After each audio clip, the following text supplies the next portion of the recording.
If you want to see the solution or your problem set, you can check it in the office hours. We can do this. Okay.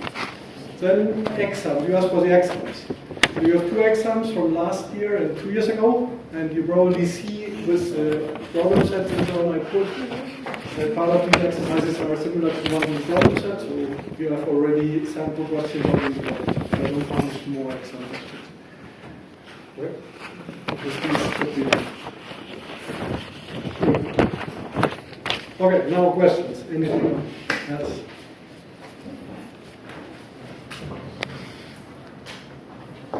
So use the initial endowments to produce output and say sell it in the market.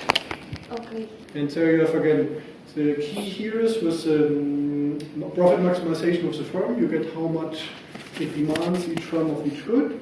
Mm-hmm. In this case, since it were a substitute in the production function, each firm uses the good, the input which is more productive in the production. So it's like a corner solution, which makes it simpler because there's no analytical solution, but also more difficult because you have to think and understand that there's a corner solution. Otherwise, you get marginal product is equal to the prices. No? Yeah. So you get the profit, what we did in the basically the production problem, which is firms maximize profits. So marginal productivity has to be equal to the input prices, and so on. And so in market clearing, usually you have competitive markets, so this helps you. Okay. Then you have like 4 unknowns in the consumer market, 4 unknowns in the producer market with 4 equations, so you can solve it. Is there any case in which the firm does not use all the inputs that they are available in the economy? Like, Well, if the problem is well defined, so okay. you have, what is it, concave, quasi-concave production functions, utility functions, and so on, then you always use all the inputs. Okay. If the problem is well defined, first value scheme applies, there's no way to, so it's very efficient. Okay. If you have strange, so at some point in time, I put convex utilities. There is a track.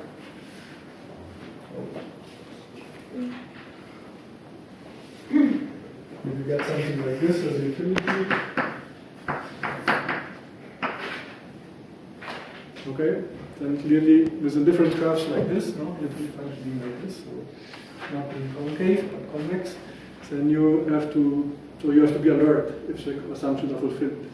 Okay. If the utility function is like this, you get a different solution. Then you cannot apply the standard machinery. Okay. So in general, when we have utility functions, they are quasi-concave or concave. So the difference curves look like this. But sometimes if I give you a strange problem, I can give you something like this.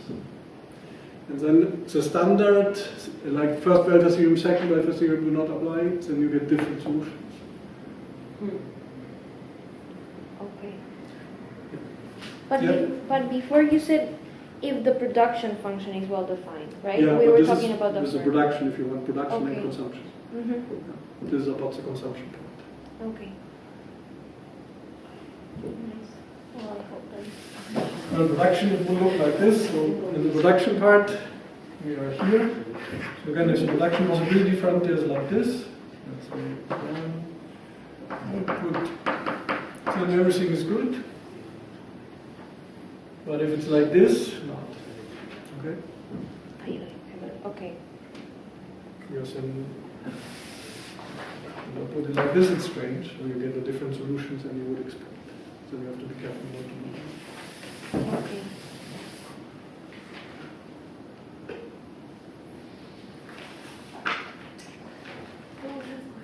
I have a question. From the we did an exercise in class with an indirect utility function, Yes. and then in the market clearing, well, I can show it to you because I Yeah, cannot okay. explain. Here you go. Here the market clearing. But from this equation, you pass with one. Yeah. But you multiply, I don't understand this is the case.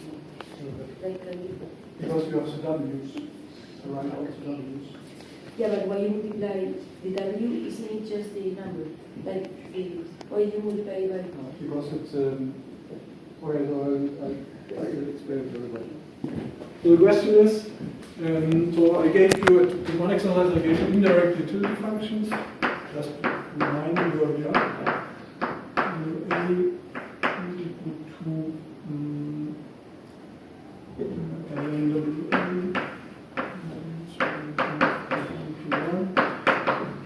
and what you do is, you use what is the Rice identity to get the demand functions. This is one of the few things you need to memorize for the exam. The rest you need to understand. You get the demand functions, and then within the demand functions you get this budget. For example, x1 a was WA over 2P1. And then I gave you the initial endowments of W1A is 5 to 8, W2A is 5 to 8, there's 2 to 1, and then basically you plug this into here. So WA is the budget of consumer A is P1 times the initial endowment, so the consumer sells the 5 unit of good one it has in the market. Plus, and this gives you these numbers, okay? And then you calculate it. And then what you do is, so the condition which you ask about is the market clearing condition, which is x1a plus x1b was equal to the initial endowments of the two consumers, because this is what they have. And this is equal to the level of 6. Okay? And then, good. Then we put this, but within x1a and x1b you have this WA and WB, and for this you use this equation, what is the budget. So WA is the wealth. It's wealth of consumer A, and this is the initial endowment of consumer A of good 1 and of good 2. Okay, I thought it was a total, like it was total endowment, No. but it's not. Yes. Okay, Good. thank you. You're welcome.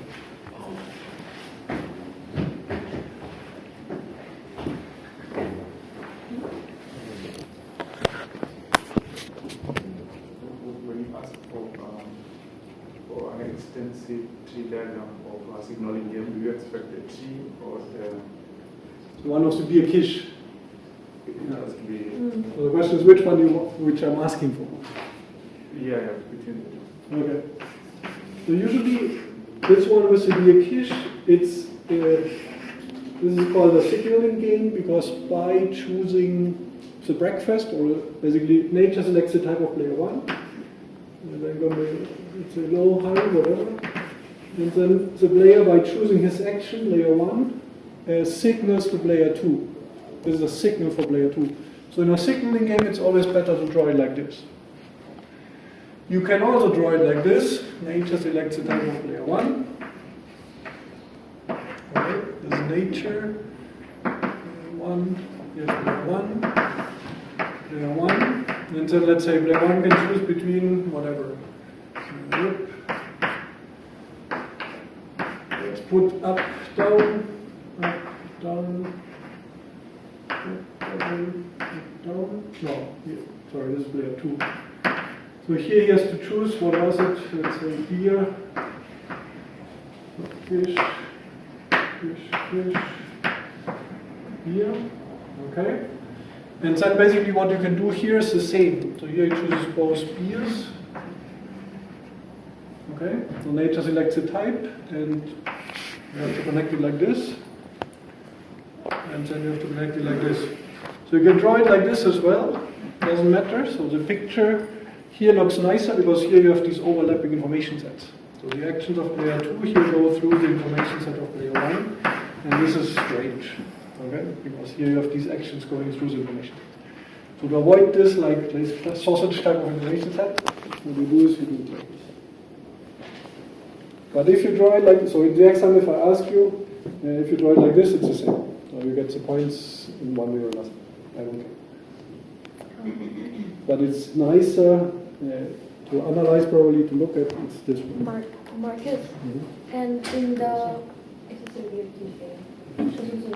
Signaling games in general. Marcus, in the problem set, was there like just one? You asked us to do the extensive form of the labor market signaling game. Exactly. Was there just one information set in which the employer doesn't know No, so which type? There are two. So then I got it wrong. But how would it look like? Okay, I'll draw it. So it would be this one.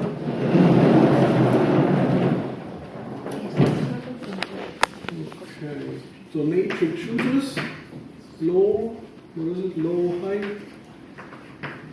This is the type of player 1. Given the type of player 1 can then choose, what is it, C? C.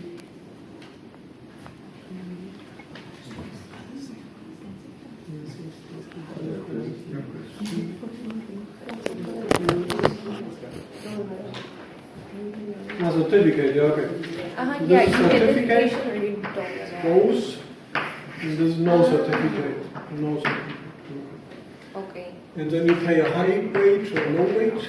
So this is not in the, so I draw the game tree for you because it's not in the, this I think I didn't put in the solution. So.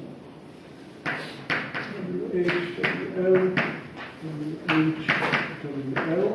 Okay. And what's the payoff here? 2 minus C, it's 1. Here it's 1 minus C, 0. 2 minus C half 0. 1 minus C half 1. It's 2 minus 1. 1 0, 2 0, and 1. Okay. And then you get, well, in part A, just to complete it, is everything is in the solution or not. So if C is between, these are just these incentive compatibility constraints for the 2. If C is between 2 minus P and 4 minus 2P, you get this as a high type of tax certificate. And the skilled worker obtains the certificate, it's a low skilled worker not. And C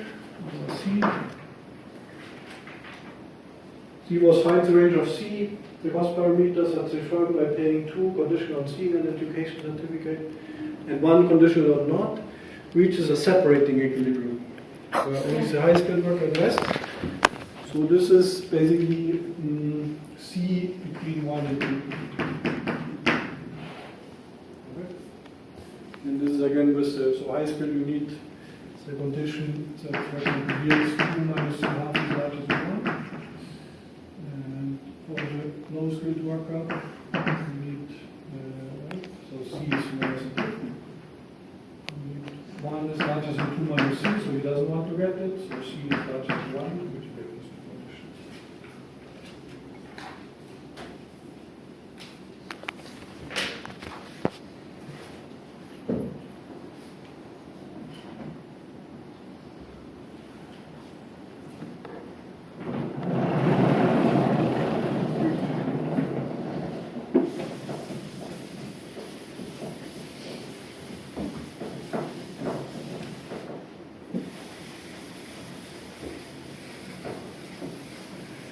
Okay, more questions?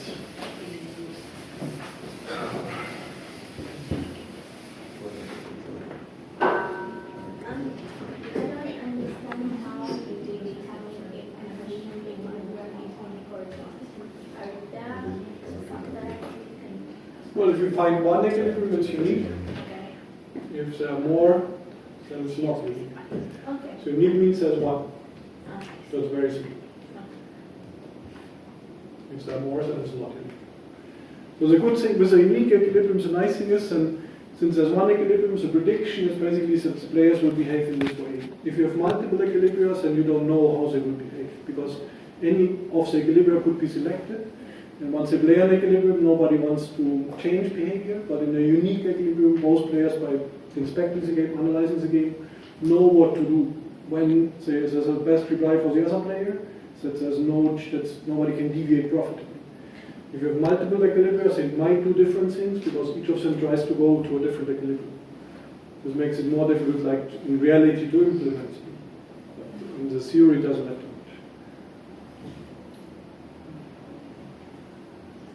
In the profit max, but in the maximization problem, when we have the consumer and the firm, can you please, because I'm a bit confused, can you please draw again, or like the graph?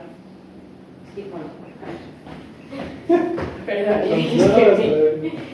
Ah, okay. Here, o sea, como que no entiendo muy bien. No entiendo. Okay, I don't.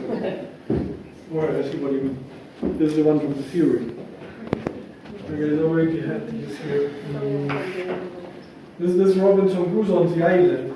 So it's basically, it's one firm, one consumer.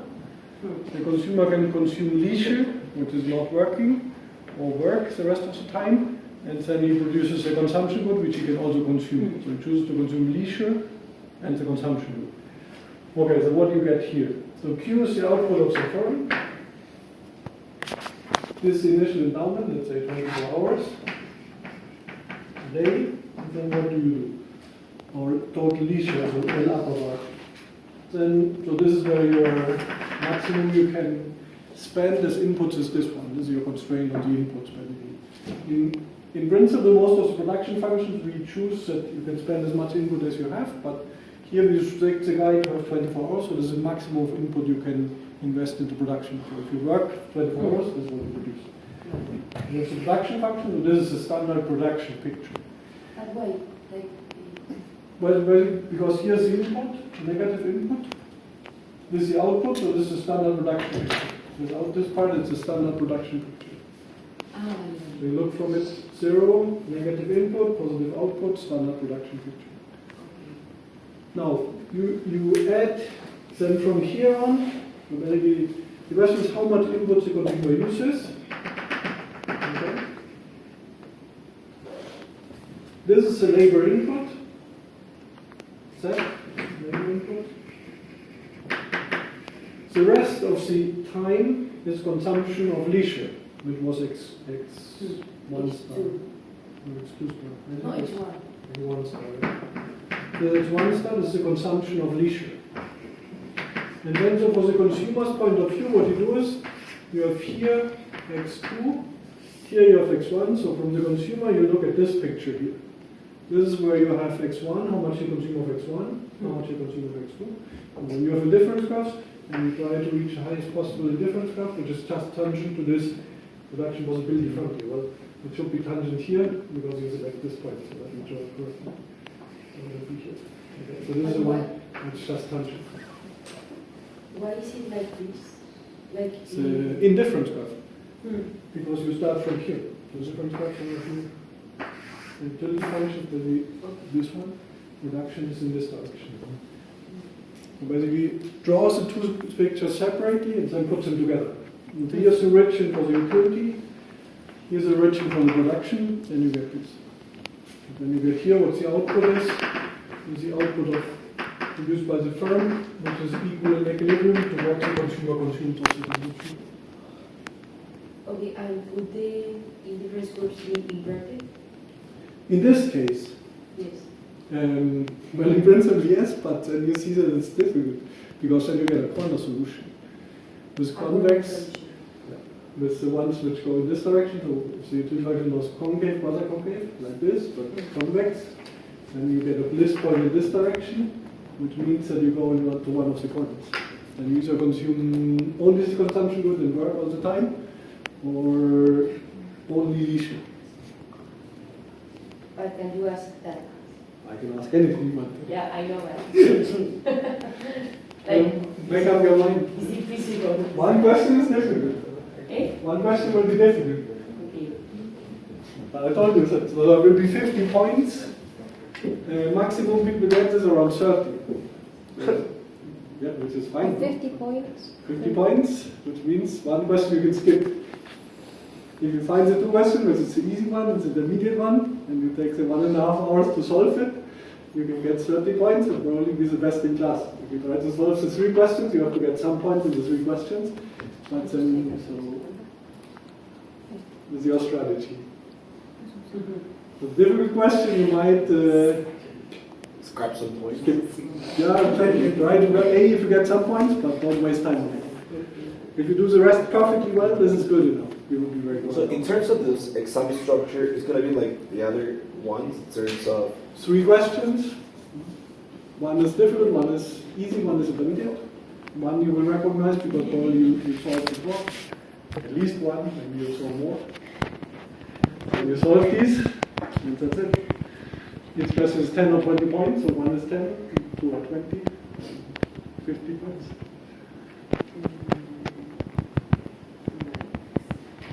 Marcus, how does it look like a utility function with concave preferences? Well, basically what you want to know is this one. It could be, I think, square root of x. 1 or square root of x, something like this. Something like this could be, this looks like this, or I think like this it looks.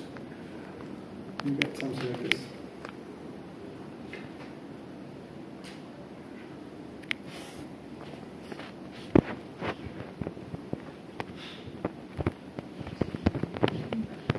Would be the difficult question if it's in the exam.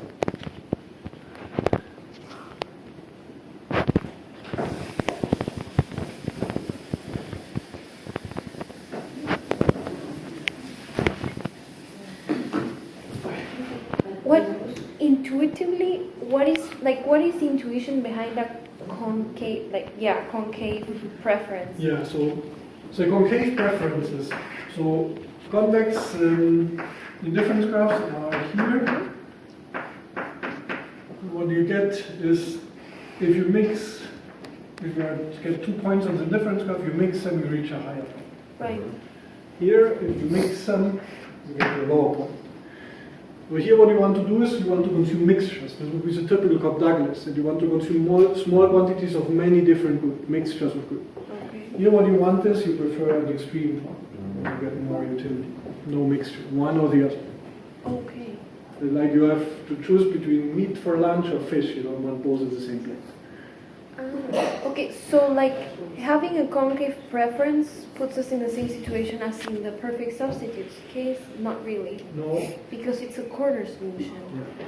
The corner solution, last you have to take into account that depending on how I write it, the bliss point might be here. But clearly if you put 0 here, 0, 0, then so this is a thing which is with a plus.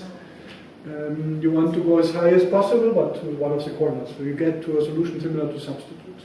Okay.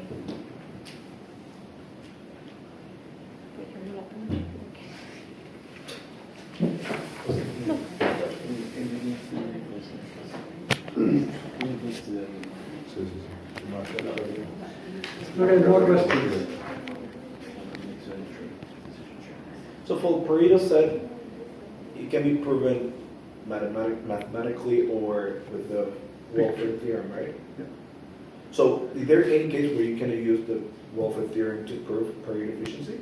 Well, if the assumptions are fulfilled of the welfare theorem, you say by welfare theorem. Pareto efficiency, is it Pareto efficient? Yes, by the first welfare theorem, because the assumptions are fulfilled. Okay. If the assumptions are not fulfilled, like here, because the utility function of concave preferences, not convex ones, Yeah. so then you cannot apply it. So you have to do it mathematically. Yes, and you have to find a different solution.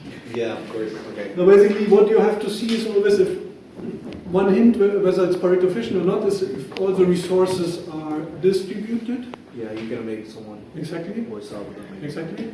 So This is so one hint, but with this utility function, you have to be careful. So you might get more, or you might get a Pareto improvement also, even if all resources are distributed. So the first check is if all resources are distributed or not. And the second is then if you can switch resources between players or move part of the resources to the other player, what happens? And here it could be that you get a higher total utility because the preferences are strange, they're not the typical ones. And it's just playing around with the numbers to see whether by assigning more units of one good, so taking away from one consumer, giving to the other consumer, you make the sum of utilities higher. So you can use a calculator if you want to also the exam. We can use a calculator. Yes, you can use a calculator. Okay, so I need to get a calculator for the exam. Yeah, I don't know how useful it is. Yeah, right? It's like for decimals, I guess. You can tell us exactly. I don't know because I put the exam 1 month ago, so I don't remember. Okay. You already have the exam, you say? Yeah, it's good. I did it 3 or 4 weeks ago, not like 1 month ago. Was inspired after one class, so. Yeah, I'm worried which class was that. Yeah. It was in November for sure. I was hoping you were in a good mood. Can You probably sound. Can you tell me the first check that you said? You have to- You said you have to check first. First, you need to see whether all the resources are distributed. So if there are some resources left, so some of the initial endowments are not consumed by any consumer, and most of the times by giving them to one of the consumer, he gets more units, so he has a higher utility. If this is not distributed, then there's a problem. Because you might get the surprises, and then you might get to a corner solution where some resources are not used. And can you present? No, es que se arregló con secretario. So if they are not used, you have. It's not Pareto efficient. It's not Pareto efficient, yeah. The thing is that, so the problem is with these type of exercises, you might get a solution which is like the equilibrium is outside the HRS box. Then you have to find the way back to the HRS box where you go to, but then it's not obvious where you go to. But Marcus, that would be wouldn't that be the case of a social planner though? How do you make the equilibrium inside the edgeware box? Because by decentralized equilibrium you get outside of it, but the social planner would just Yeah, well, the inside social of it. planner goes inside, but the social planner maximizes the sum of utilities, which is something different. So the thing is that if you are outside the HRS box, then you have to go back to the HRS box, but you might get two equilibrium because you have probably. The question is, depending on the outcome. So if you have like the whatever Tanzani condition here, then you might get like in two ways back to the HRS box. One is here, which is all the units which are basically here not assigned to anyone. When you have the two consumers, here both get the right amount, but here not. Here would have one guy being here and the other guy being here. Okay? So they are not anymore tangent to each other.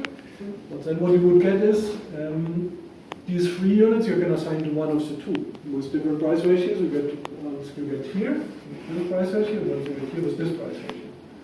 Okay? So you have these two possibilities. So they are not, that is not a Pareto. But here you have some goods not assigned. So if you assign them here to one guy. So what you have here, because you have some multiple solutions, you check which one might give you a higher utility than the other. So one is very efficient and the other is not. But one loses and the other wins. So You you have apply to see it. which one wins more. But still, so so the idea is, you're right, both of them might be Pareto efficient. But they might also keep, the thing is that you have to keep one guy at his utility, taking away some units, giving it to the other, seeing whether you can still keep one guy at the same utility, increasing the utility of the other. If you can do this, then this one is not Pareto efficient.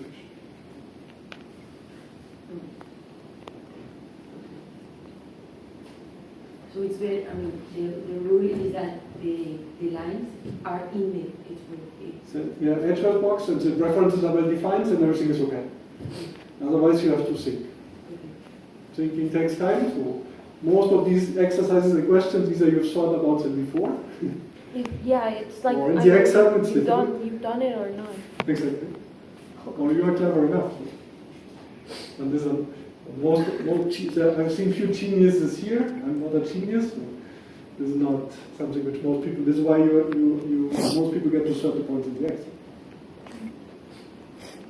Which is part of the exam itself is a game, which means you get some of the problems you see before.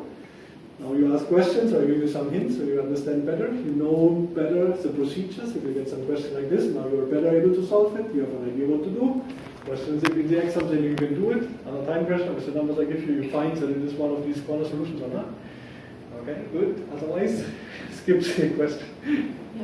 Do the other two. And part of this is also, so you have to be sure, because in the part of studying this subject is not that you understand everything, so it's not that you will be able to solve all the questions in the exam. Part of this is to be able to judge which question is the one you can solve, when you have the tools and you're well prepared, and which one is not. Because, as I told you, probably there's not the time to solve all the questions, but part of the strategy is to find the questions you can solve and be prepared for these questions. Because some questions the same you saw before, so you said the solve for sure, to pass. And this is the pass grade, so it's a question you know from before. And the additional question is then to distribute the people from 5 to 10, basically.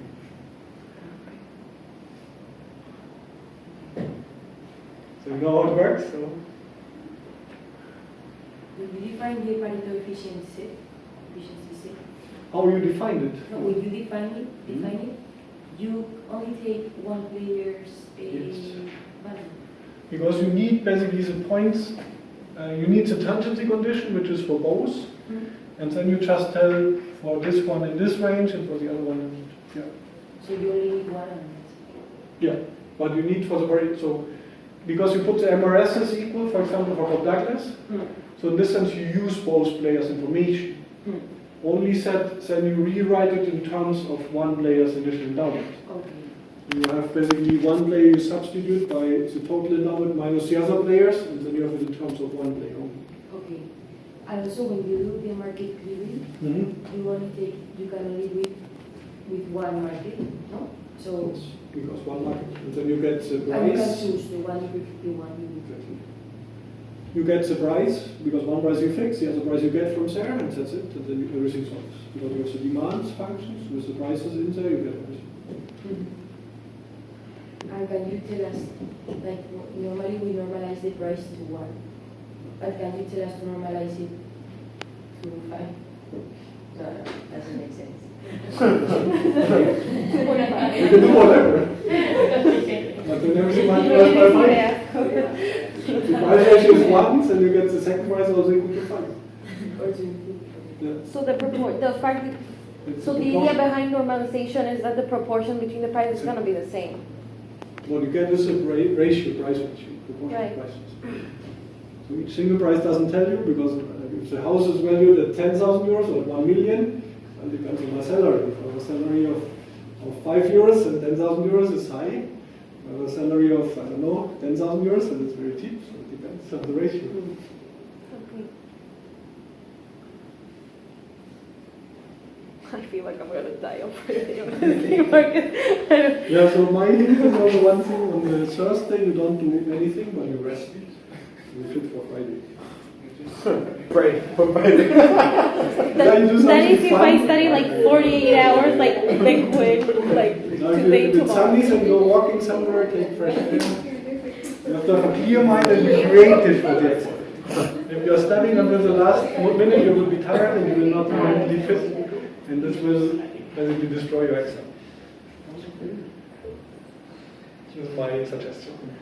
So by Wednesday, you have to know everything, and then you just you can revise it, and everything is clear. By Wednesday, you mean tomorrow, no? Sí, tomorrow. Tomorrow. So that's you can study just in the morning, but it's just afternoon. I would recommend you not to study, because otherwise you will be, your brain needs to rest a bit to be focusing on the exam. If you're not resting, then it's difficult to do the exam. Okay. The exam is 2 hours and a half, right? Or it's Or one? it's 1 hour. 1 hour. 1 hour and a half. It's impossible to do it. 10:45 till 12:15, and you just have a couple of extra minutes, but you have some extra time if you want to, because you have some certificate. That's it. But I don't know, so the easy question you know, so you do it in 20 minutes, and then if you are, I would find the easy, medium, and difficult question. Think about the difficult question where you solve the easy one, and then you do the intermediate one. And at the end of the exam, you do the difficult one, and then you have had like 1 hour to think subconsciously about how to solve the difficult question. So we need to have automated the easy one. Yeah, more or less. More or less. This is what I expect from you. Okay. It doesn't mean that everybody, so it's an easy question. How many students? You are 16 students or something? What? How many students? 18. 18? There's 18 students, only 5 or 6 students don't get full points in the easy question. Okay. Statistical average with 18 students, I would say is that six students at least don't get the full points in the easy question. Statistical average from the past. It might be different. I don't know, I tell you. There's not like, so Most of the times it works like this. Marcus, do you like? This is honestly. Do you recommend like reading the book when we have doubts about the exercises? No, because I was looking for the book, the Masculine book. yeah, the Mascolel for like game theory, and it was like okay, so I read like 2 hours and nothing happened. I was like okay. Now it's too late. So the book you could have read in October, November, but I Yeah. understand that you didn't have time in October, November because I you read made it classes for- and problems. I read it for the first chapter, which was preferences, which was new for me, and for the general equilibrium part. Yeah. But the game theory No, part no. is super abstract. Like I It's not very I don't make useful. heads or tails. The undergrad book which I used is better, which Okay. you had from the undergrad course. Okay. So, if I made some mistakes on this problem set and I want to know the right answer, I'll publish the solutions, but if you want to ask me, you come and ask me. yeah, because I want to know how to do it correctly. Yeah, no problem. Okay. Okay, so yesterday nobody booked office hours yet. You will come to office hours tomorrow and on Thursday or not? There were office hours yesterday. No, tomorrow. Tomorrow. And on So I Thursday. can book you to the link, right? So Or you can ask. I can stay here for like 15 minutes more and you can come and ask. No, I Up to you. think I need to study before having. Yeah. Also, I mean, I've studied. Like the idea is like, so I published a link with the guys which had me last year and a couple of years ago. So I have a link to a Google Drive file. You guys know how it works. You can book appointments there. So in the Aula Virtual Adi, in the subjects page where it's office hours, there's a link. And there are slots for tomorrow afternoon, I think, or morning, and tomorrow afternoon and Thursday morning. So you book slots. You guys get to undergrad, get 10 minutes, you get 15 minutes, which usually is enough on average. You can come two, I have 2 seats. If more of you show up, that's fine as well, but then the others have to stand. If I have 2 seats, the others have to be stand. But I'm fine if it's having 8 people in my office. Okay. So you come and ask. And then if the slots are filled, I open more slots, but okay, let's see. Then I will try to correct the exam soon, because on Monday lunchtime, if I didn't publish the grades, I will not publish them until either Friday or even after the break. Because I'm leaving on Monday to a conference until Friday. Friday I'm back for lunch probably next week. Okay. But then there's Friday evening everything closes. Either I manage, like, if possible I correct it this week on Friday, but I can't promise it. Because I want to finish it and get rid of it, or Saturday morning. Right. So we'll get the grades soon, if possible. If not, so if you don't have them on Saturday by lunch, then it will probably be After Christmas. And if it's after Christmas, could we maybe delay a bit the date of the retake exam? Because I think it's the 15th of January, you said, no? Yeah, The I said 15th. Okay. So in case you fail, you get a personal email from me where I ask you to choose between the 2 options, which is one is to get another exam like this, with 0 to 10 points, you do the exam again, or to get an easy exam, which has no difficult question anymore, but only easy, 1 intermediate and 2 easy questions, which you know more or less. And then you either get a failed grade, which is a 0, or a pass grade, which is a 5. And then I send you this email, and with the email you tell me which option you choose, plus the date as well we agree on. And probably will be late for you, because then I want to offer you the possibility to do exam revision before the retake exam to see. Yeah. Okay. where it goes. Usually between like 0 3 people fail. I had 1 year, but this is like 10 years ago when everybody but 1 student failed. Then I had 10 years ago. So someone fails every year? Not every year, usually between 0 and 3 students fail. Okay. But 10 years ago, I had 1 class, 1 group, they didn't study at all basically, and 1 student passed. Only one student passed, but that was failed. like. And we did the exam again in January. Last year. No, No, 10 years ago. Everyone fails but one. To be fair, I offered the student who passed also to retake the exam, but he declined. He could have taken the exam again, but he didn't want. No, for the. Yeah, exactly. Once enough, you can, yeah. Once he passed, we're done. He may not have been a genius, but he was smart. Or Yeah, he was He smart. studied at least. He studied. He's doing well in the house and he's doing a good guy. Also professionally, so this is very. He's a partner somewhere in one of the consultancies. So it's good. Nice. So if you pass, you will do well. We hope so. Yeah, so in general, so now the most important thing is review the questions, all the questions you have, exercises, understand them well, how to do it. Check for the some of the tricks I showed you in the exercises, in the lectures. So be aware of these little tricks, and that's it. And be relaxed for the exam. So the main recommendation is be relaxed and don't be. So if you study too much on Thursday or even Friday morning, then it's difficult to do well in the exam because your brain is full of stuff. You need to clear your mind at some point in time and be open to the questions. Because some of the questions are very easy, but if you have all the machinery in your head, you don't see the easy answers. Okay? Mm-hmm. At some point in time Thursday afternoon, I would stop studying and just rest. Do something nice to enjoy. To clear your mind, to get fit and rest. Okay? Okay. This is how it is. So it's laughing from nerves. No, I understand it. El joven I'm 10 years of master myself. Es que honestamente